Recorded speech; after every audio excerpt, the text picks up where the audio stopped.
Ford just held a special event at its Louisville facility in Kentucky, where it made some pretty massive promises about the future of the brand and more specifically about the future of its electric vehicles.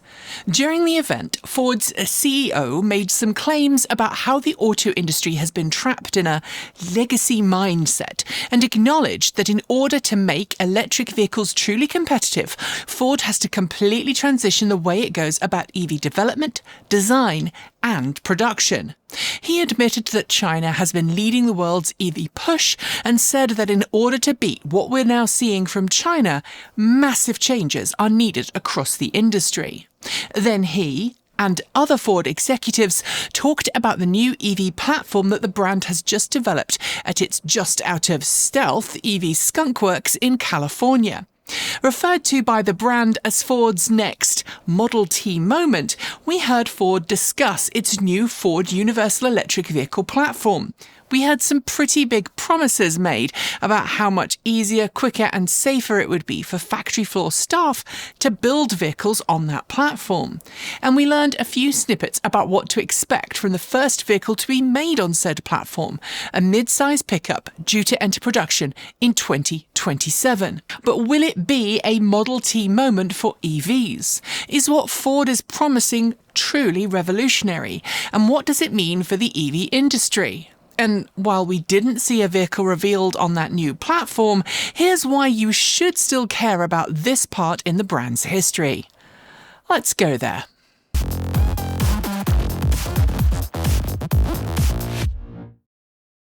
It is no secret that the US auto industry has been fixated for decades on massive, oversized vehicles, machines with abysmal fuel economy that choke the air, heat the planet, and contribute to thousands of preventable deaths every year.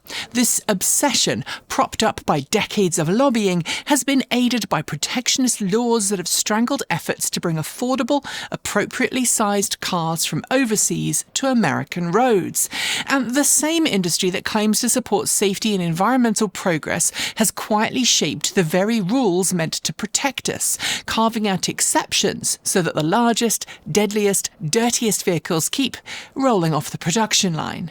And when the second, or should that be third or fourth age of electric vehicles dawned, while automakers in some parts of the world were focusing on making small, efficient city cars, US automakers have, for the most part, carried over the biggest is best mentality to produce mainly large SUVs and pickup trucks that are, yes, orders of magnitude better for the planet than internal combustion engine variants, but are so large and heavy that they require a massive battery pack, which pushes up the price and still doesn't solve the right-size vehicle argument we have been trying to make for a really long time. It also doesn't solve the we need better city planning, walkable cities, cycle paths and fast, affordable, reliable mass transit thing that we at the channel has been arguing for a really long time. But then I hear on the grapevine that many of our most virulent trolls don't know how to look things up in a dictionary and think that socialism and communism are one and the same thing. Bless. And while my daily driver is a Bolt EV, we at the channel do also have a Ford F150 Lightning. It's used for taking the team and an entire bedload of equipment to press events, but we also use it as backup power for this house and at the weekends for towing and hauling. I would love something smaller and more affordable that could meet those same requirements because honestly, the pickups from all the major automakers in the US are based on a design and layout concepts that actually date back to the Model T. And frankly, they're super inefficient. So when Ford promised its Model T moment for EVs, I have to admit that I was both intrigued and yes, a little excited. So yesterday, or earlier today, depending on when you're actually watching this, I got up early. I worked out and I was at my desk at 7:20 a.m. prompt for Ford's live event.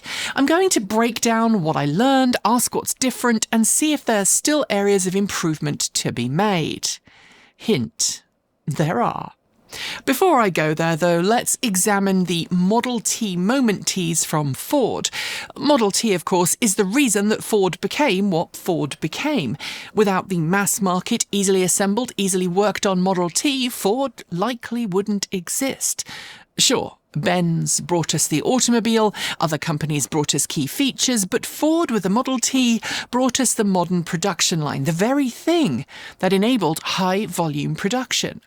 The Model T also followed a very basic construction principle. Take a ladder chassis, add quite a bulletproof, at least for the time, 4-cylinder engine, a gearbox, some basic controls, and then drive the power to the road through the rear wheels. And in an age where we like to think that modular construction is a new thing, it is worth remembering the Model T was the original modular vehicle. You could pretty much put any tub on top of that chassis, from a coupe to a racer to a pickup truck. And of course you could have any colour, as long as it was black.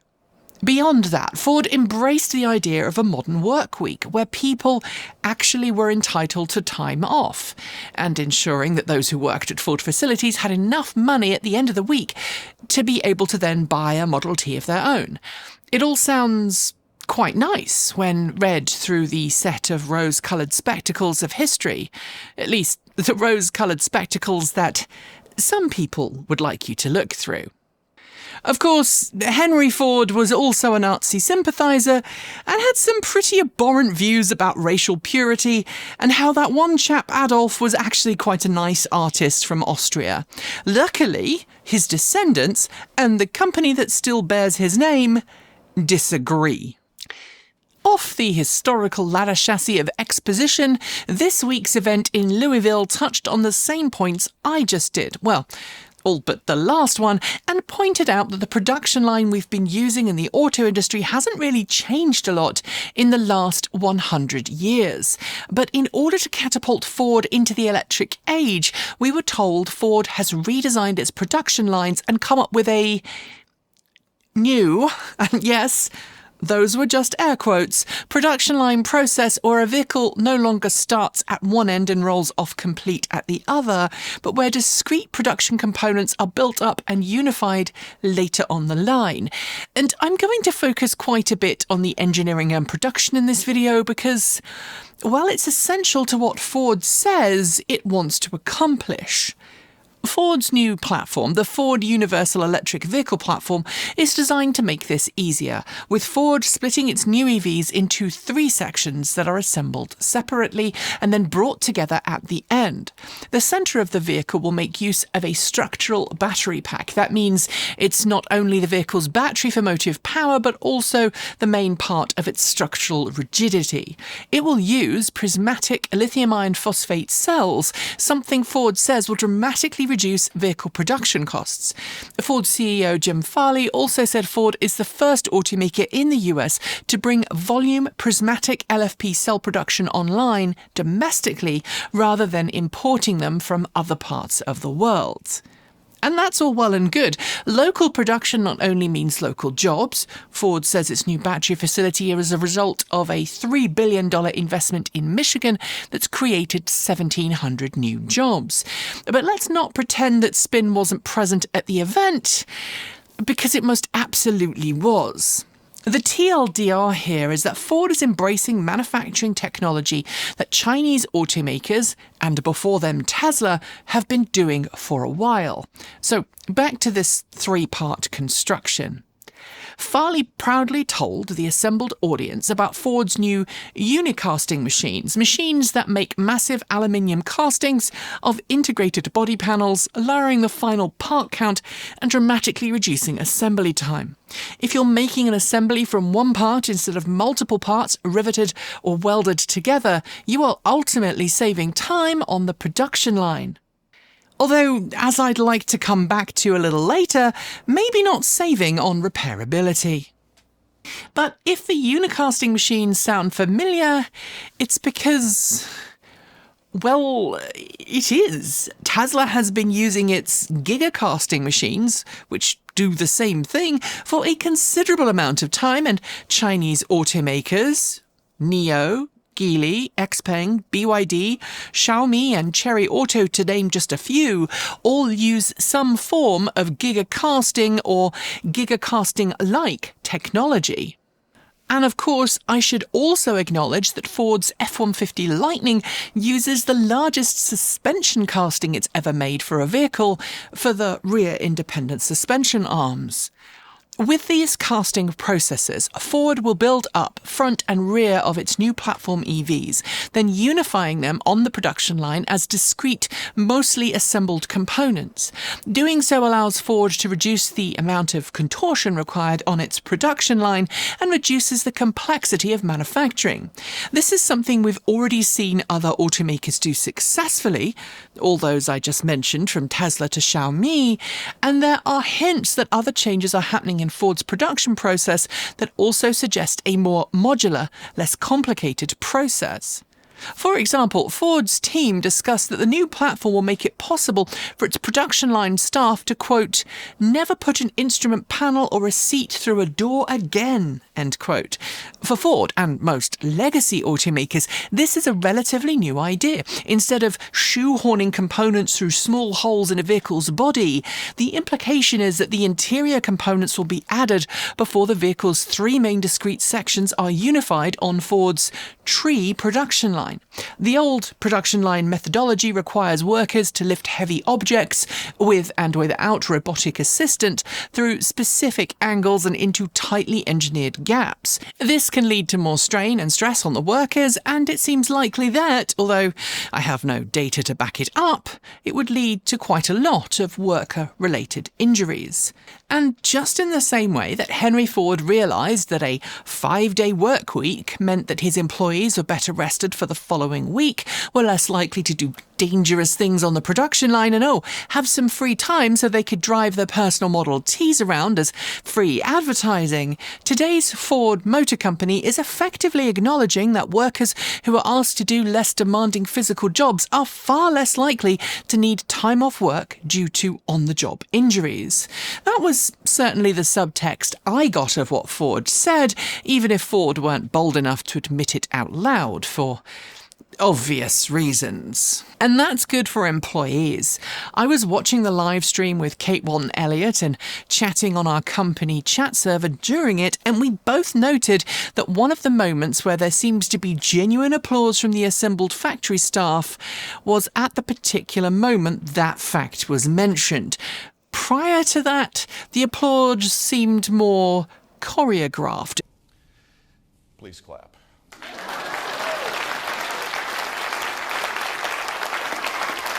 But in hearing the chance of injury was being reduced by this new platform and production line process, that seemed to elicit a genuine, enthusiastic response.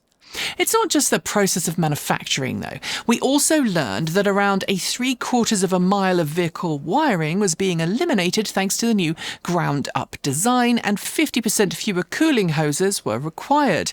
Again, this feels like nothing new if you've been paying attention to the industry. As the cost of materials goes up and the drive towards more efficient and computer-controlled systems become more important, automakers are moving away from building cars using the giant Lego parts bin they've assembled over the years, and instead working to be more efficient with ground-up shifts in these fundamental concepts, as Tesla, Rivian, and all those previously mentioned Chinese brands have been doing for a long time. At this point, I know some folk, heck, even some of our team, remain incredibly sceptical of this announcement. Vi, our DP, questioned how it impacts the end consumer and grumbled quite vociferously about it just being another meaningless press event with no vehicles to show. And I think right now that is a valid critique. But this event was not intended for the end consumer, the car buyer. It was intended for financial markets and the investors that hold stock in Ford. It was meant for the industry analysts and business analysts, and of course, for the members of UAW Local 862, the folks who are regularly going to be making the first of Ford's new EVs in Louisville. There's a reason why much of the presentation focused on the reduced complexity, up to 20%, and the quicker assembly times, 40% quicker, alongside, of course, reduced physical labour on the line. In a political environment where EVs are trying to be discredited by the US administration, where environmental protections are being obliterated, and where the auto industry is already pushing back plans for future EVs, including, I might add, Ford, having an automaker stand up and promise a new lower-cost range of models is a big deal. It might not be the ultimate endpoint we need, more on that in a moment, but it's a step in the right direction. If, that is, Ford can make good on its promises. Bandying about what amounts to more than $5 billion in investment and nearly 4,000 new jobs is certainly a good look for a company whose second quarter balance sheet included increased losses in its EV arm, despite increased EV sales and not insignificant losses caused by a petulant toddler who doesn't understand the concept of trade deficits. Yet, for all of this, there was some vulnerability in the presentation. Ford CEO Jim Farley publicly acknowledged that Ford doesn't know with certainty that its bet, and yes, he did use that specific terminology, will pay off. He even admitted the automotive industry's graveyard is littered with automakers and vehicles launched with the best intentions to be breakthrough models. At the same time, Farley said Ford is done with loss leaders and compliance cars, an old term for EVs built just to satisfy environmental regulations or sales mandates, although with those both on the chopping block there may be little to comply with unless we all step up, so more on that next week. So, will Ford affect real change? Will it save itself from the eventual heat death of the current industry status quo? Or is it too little too late? To answer that, we need to look at the specs teased in the first vehicle built on this new platform in Kentucky.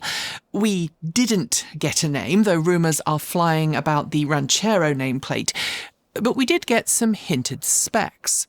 Designed at Ford's skunkworks in California, it clearly uses modern design practices. Aside from the structural changes and LFP pack, this almost certainly is a skateboard design onto which, much like those early Model Ts, different body styles can be fitted: work van, pickup, hatchback, or three-row SUV. Discussing the engineering, we were told Ford's philosophy with this new platform is that the best part is no part, and unlike past vehicle design norms where each department focused solely on cost for their subsystem, Ford's skunkworks took a different approach. It allowed for more expensive components when the end result would be a cheaper build overall, or more efficient vehicle, or the elimination of another system. Yet we learned the new, as-yet unnamed pickup will feature a battery pack about 1/3 the size of previous packs while retaining the same range. And holy hell, can we just celebrate that? Kate, I and the rest of the team have spent nearly a decade bemoaning how automakers keep making vehicles that go the same distance on ever larger battery packs. Smaller packs mean fewer raw materials, and I am all for that. We also learned that, according to Ford, the power output of its planned vehicles will be considerable, with Farley stating the new mid-size pickup will be roomier inside than a Toyota RAV4, have a full-size frunk and bed, and be faster than a Mustang twin-turbo. It will also support V2G and V2H capabilities, with Farley promising up to 6 days of vehicle-to-home backup power. Farley also took a dig at Tesla, joking that the new pickup truck will have an ownership cost that's lower than that of a Model Y over 3 years. And of course, some of that will come from reduced component count and hopefully a more electrochemically stable battery pack in LFP. In case you're not already aware, LFP, while less power dense than NCM chemistries at the current time, has a longer lifespan and for all but the most over-the-top EVs is just fine as the chemistry of choice. Bonus points come because it doesn't contain nickel or cobalt, two minerals whose mining comes with some pretty nasty human rights concerns. See our past videos on artisanal mines in the down below.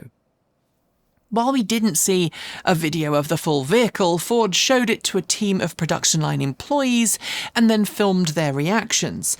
Very little could be inferred visually, but I spotted what looked like a lower hood line and a deep recessed area for windshield wipers, likely to improve aerodynamics when not being used. Kate also noted that the women in the video seemed impressed, commenting on its compact size, and she thinks this hints that Ford's mid-size pickup will be closer to car-sized than the current behemoths rolling around on our roads. And again, I think that's a good instinct. We know Ford recently trademarked Ranchero for a potential EV, a pickup based on an automotive rather than heavy-duty truck principle. It makes sense for any vehicle bearing that name to be more of a car-like pickup than another F-Series monstrosity. And as I said, I own an F-150 Lightning, but I still think it's a monstrosity, so I tend to take our Chevrolet Bolt EV hatchback or my Vectrex VX1 whenever I can. I frankly don't need £6,000 of potential killing on the road just so I can go and get a few groceries. So, what do we have? Ford has announced its intent to build vehicles in Kentucky on a newly revamped production line using vehicle design and construction techniques that Tesla, Rivian, and many Chinese automakers have been using for a considerable amount of time. Yes, it's revolutionary for Ford, and yes, Ford has some significant clout to become the first legacy automaker to go this route. But, and this is still a sticking point, the target price of Ford's first vehicle on this platform is $30,000, something Jim Farley called affordable. And at this point, I need to acknowledge that $30,000 isn't affordable for many people. But I also need to acknowledge that this is streets ahead of what we've seen thus far in the industry if, and this is a big if, Ford can pull it off. It would be completely disingenuous of me to pretend that this is a breakthrough, because it's not. And it's also important to note that we left the event with no vehicle, no full spec sheet, other than what I've already told you, and promises of lots of tech, including Blue Cruise. And not so long ago, I want to remind you that Ford announced another electric pickup truck with a headline $35,000 price for its entry-level model. And just like other automakers, again, Tesla is infamous for this, but other brands do it all the time, Ford made that entry-level vehicle pretty darned hard to buy. Sure, you could get a Ford F-150 Lightning Pro standard range if you had a fleet, or you happened to luck out at your local dealership. But everyone else had to pay a whole lot more to get their F-150 Lightning. These days, if you want an entry-level consumer-facing F-150 Lightning, you will pay just under $55,000, which is 20 freaking grand more than that headline price from a few years ago. And with that in mind, if Ford is serious about this $30,000 sticker price for this new mid-size pickup, and we have to assume that's without incentives given how they're going away in under 2 months, that's a massive monumental push in the right direction if, and I do mean if, as I've already said, Ford can pull it off.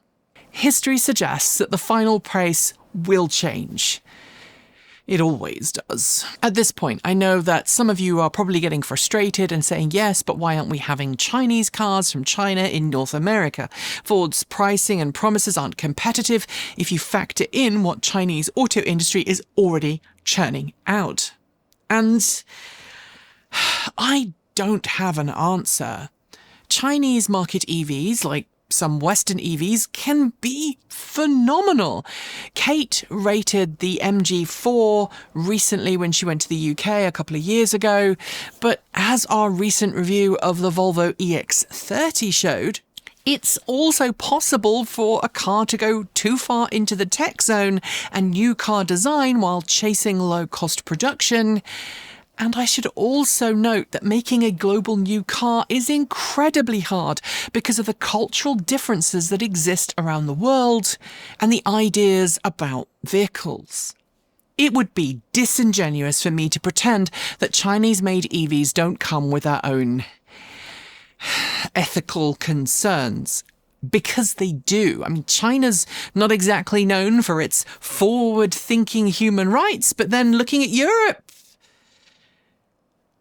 the US, okay, maybe right now that is a moot point. It's fair to note, I think, that save for a complete cultural collapse in the US, we're not going to see Chinese market EVs, or indeed Chinese-made EVs in the US outside of a few edge cases. And for quite some time, that is going to remain the case. And shipping vehicles around the world also, of course, comes with its own problems when it comes to emissions and safety. Let's not overlook that fact.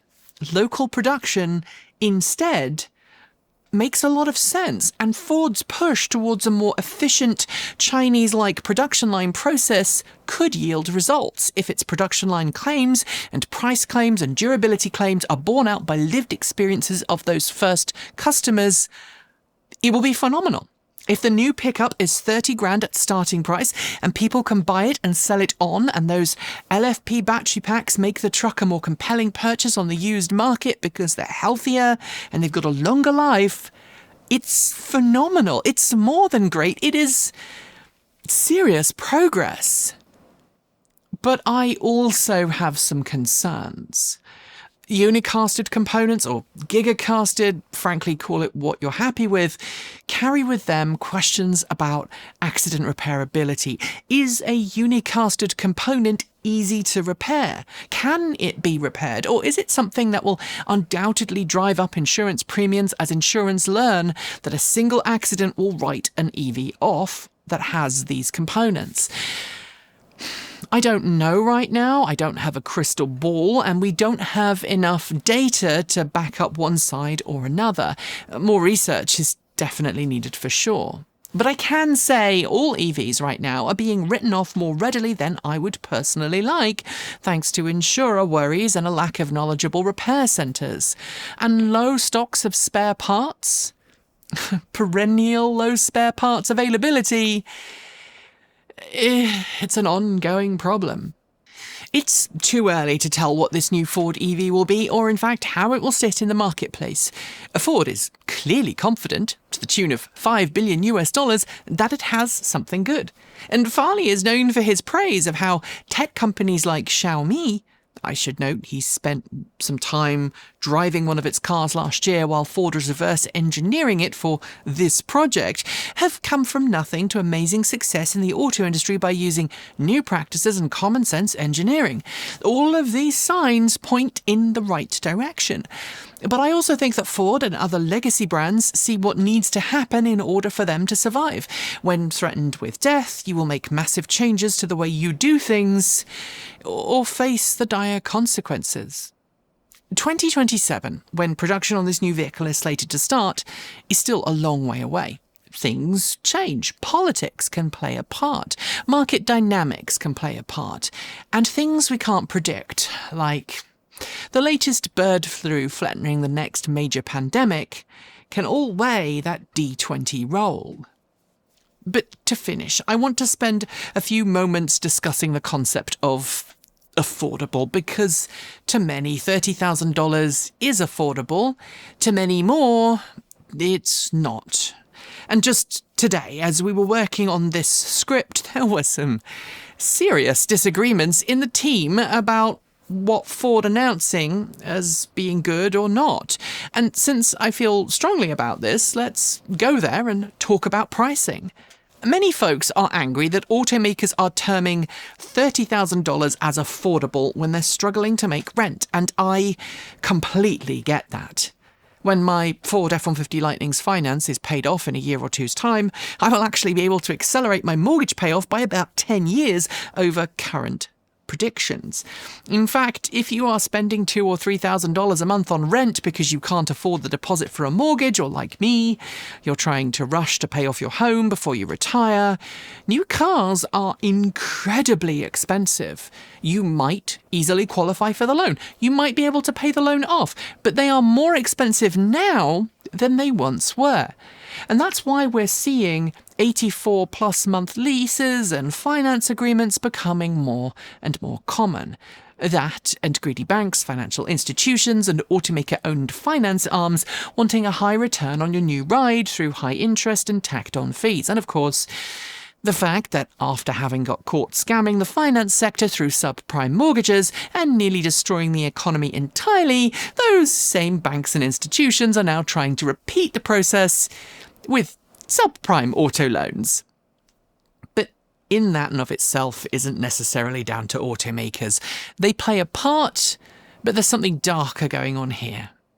In the 1970s, the average US salary was about $9,870, while the average new car price was $3,500. Your average new car represented between 35 and 40% of your annual salary, leaving you money for other things. Today, I unfortunately don't have 2025 data because,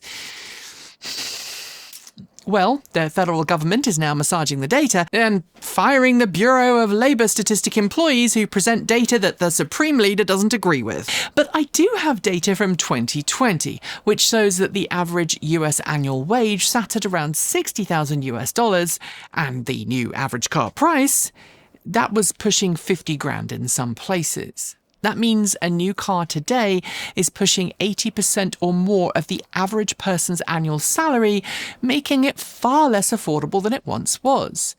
But salaries have barely increased in line with inflation, while the cost of everything else from healthcare to housing, energy and food has soared. Pathetic, feckless political endeavours to stubbornly refuse to push the minimum wage up, encouraging reckless profiteering from the service and rental industries, and making it A-OK for wealthy CEOs to get several hundred times more per year, and sometimes even several thousand times more per year than their workers, have all helped us to get to this point. After all, when many Western European countries have minimum wages that are double the federal minimum wage, and they have stronger social safety net programs and healthcare provisions when compared to the US, it's not exactly surprising we're still struggling to make EVs affordable. Yes, there are cheaper gasoline vehicles than the target $30,000 price from Ford for its new mid-size EV pickup. But there's also less of a difference between this target price and those entry-level mid-size models we've ever seen before in the US. And while Europe and other markets are now seeing price parity between EVs and ICE vehicles, we are at least seeing a directional move in the right way. So yes, great move in the right direction, Ford. Let's see you follow through.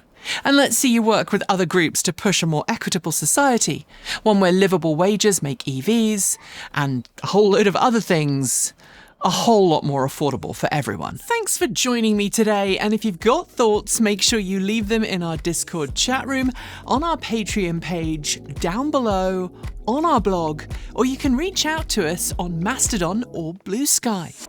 Thanks to the amazing list of people scrolling by on your screen right now. They are part of the massive community of supporters who make this channel possible, helping us through Patreon and YouTube, covering our bills, paying our team, and helping us to remain 100% independent. If you'd like to join them and see your name listed here, just follow the link below. We've got options available across a wide range of different price points from just $1.50 US a month. A massive welcome to our newest supporters: M. Wessie, Les Magnar, MX Flounder, NYTMR, Thrill Nelly, Hernan Giraldo, Christopher Bloodworth, Eric Rouvier, Ronnie E. Bickers Jr., Brett Mason, George Piney, Mega XLR, Robert Coghill, Peter Bodica, Gary Wood, Dessa Bird Traveller, Tim van der Loeng, Mike Clark, Kyle Olin, Rob Hutchinson, Tony Ladig, Chris Nichols, Tempus, Adrian Atwater, Doug Lloyd, Mitch Rasner, and Brad. To join the list and get your shout out, become a paid Patreon member for your moment of fame, and you can even gift membership to someone else. If you'd like to support us with a one-off donation, you'll find links below to make Ko-fi and Bitcoin donations, and we even have an old-fashioned PO box you can reach us at. Address on our website.